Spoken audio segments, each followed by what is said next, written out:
In the quiet, windswept town of El Chalten, nestled at the edge of Patagonia's rugged wilderness, whispers of a strange new character had begun to circulate. Pat Paternoster, a lanky, wiry man in his late 40s with piercing blue eyes and a gaze that suggested he had seen one too many storms, had drifted into town seemingly out of nowhere. No one knew where he came from, but stories filled in the gaps. Some said he was a mountaineer whose luck had finally run dry, forced to settle for town life after one too many risky ascents. Others, with a hint of unease in their voices, claimed Pat had once been a police detective from Buenos Aires, fired after an incident that had left a taint of mystery around his name. But whatever his past, Paternoster had come with a purpose.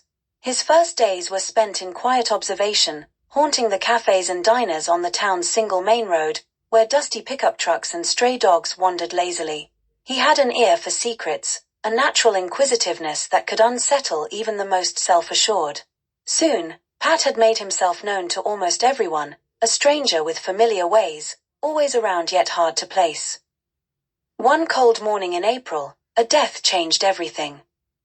The body of Ernesto Garcia, a prominent local who ran the town's only high-altitude guiding service, was found at the base of Cerro Fitzroy, Patagonia's towering monolith. Ernesto had been an experienced guide, revered for his skill and endurance. The idea that he would fall to his death on a route he knew like the back of his hand didn't sit right with the locals. Word traveled quickly, and within hours, townsfolk were accusing one another, naming hidden feuds and debts as motives for Ernesto's death. As theories and accusations flew, Pat watched from the sidelines, silently piecing together the edges of the puzzle. Over the next few days, he interviewed those closest to Ernesto, his business partner, Raul, Ernesto's wife, Carmen, and Jorge, a mountain equipment store owner who'd had a long-standing rivalry with Ernesto over business rights to certain climbing routes. Each had something to hide, but nothing that seemed quite dark enough to merit murder. Then, on the 5th day after the incident, Paternoster found a curious letter in his rented room. Its contents were simple: a date, a time, and a place scrawled in hurried handwriting. Thursday, 2 a.m., Mirador del Condor. At the appointed time, Paternoster trekked through the dense Patagonian night toward the lookout point. The air was biting cold, his breath clouding in the beam of his flashlight. There, by the edge of the cliff, a figure waited, wrapped in a heavy coat, almost invisible against the shadowy landscape. "Raul," Pat said softly, recognizing Ernesto's business partner. Raul's face was drawn, eyes darting nervously in the dark. "Why did you call me here?" Pat asked, his voice steady. Raul looked away. I thought maybe you'd already figured it out." Pat's silence was enough to make Raul shift uncomfortably. It was Jorge. The rivalry, it was worse than most people knew.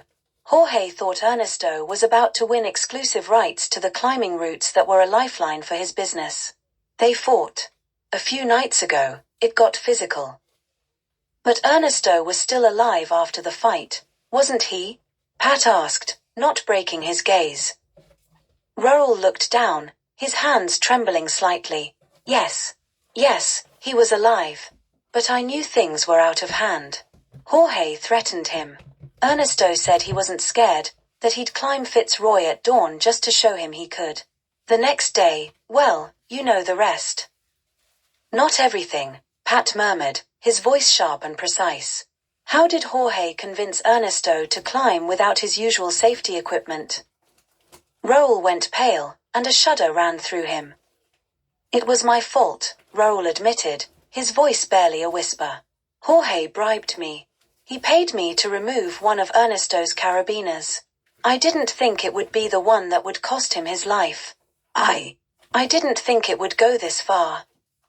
Pat took a step closer. "It's strange, isn't it? Because Ernesto was known for double-checking every piece of his gear. Why would he miss that one?" The silence was thick with guilt and fear.